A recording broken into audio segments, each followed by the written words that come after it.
Oregon is a land of rivers. We rate second in the nation behind Alaska in total river miles designated as wild and scenic. Many people every year float the state's rivers in kayaks, rafts, and a variety of other craft. But paddling rivers comes with inherent risk. While many river hazards are obvious and perennial, such as waves, rocks, and drops, there is another type of hazard that is prolific in Western Oregon. This mobile obstacle is harder to detect and plan for.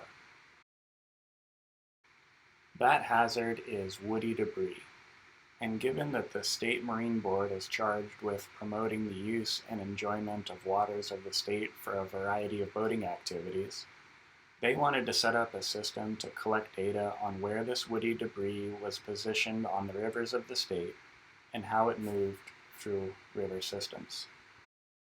Because there are so many rivers and creeks that get paddled in the state, and because the Marine Board doesn't have the capacity to visit each river every year, they endeavored to set up a system where the public could report a hazard as they came across it, so others who came later would be aware of its presence. The website they created has many tools, so I'll just run through the three main ones today. The first is the Current Obstructions Map. This map shows woody debris or other unusual hazards that have previously been reported. The orange icons on the map represent hazards. The pane on the left shows the most recent reports within the extent of the open map.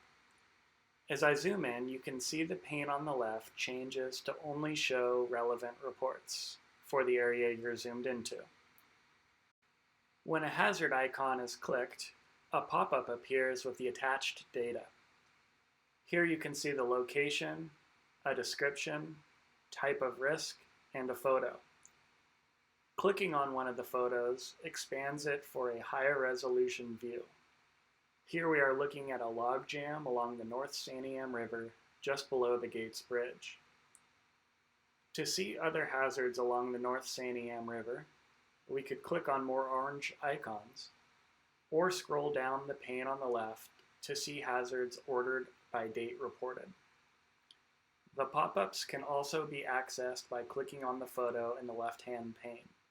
This one shows a log in the narrowest part of Niagara Rapids, again on the North Santiam River. An uptick in woody debris on this river has been noted since the Labor Day fires of 2020. The Current Obstructions tool is good for planning trips. But how does someone from the public report a new hazard not already present on the map?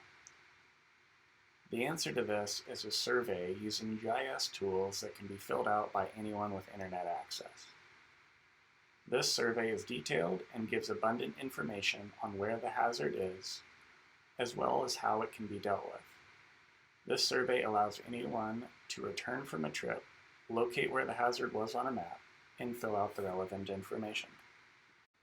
Some of the form options include which waterway the hazard is on, which county has jurisdiction, which segment of the river it is on, whether the obstacle can be portaged, and other relevant information.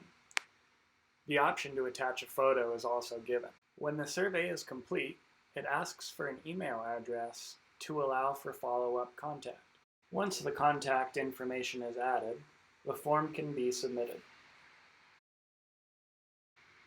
The last tool takes advantage of the Quick Capture app. This app allows data to be collected in real time and does not require an internet connection or even cell service. It allows paddlers to capture the vital information on the river without requiring them to fill out a detailed survey when making downstream progress might be important. This version minimizes the information to the very basics. It captures the location, which side of the river the hazard is on, and attaches an image. A note can be added if desired. Once the phone has returned to service, The data is automatically uploaded without any action needing to be taken. Once the data is sent, the Marine Board receives a notification and quality controls the data before allowing it to be posted to the current obstructions map on the website. And in theory, you've made the river a little safer for the next person.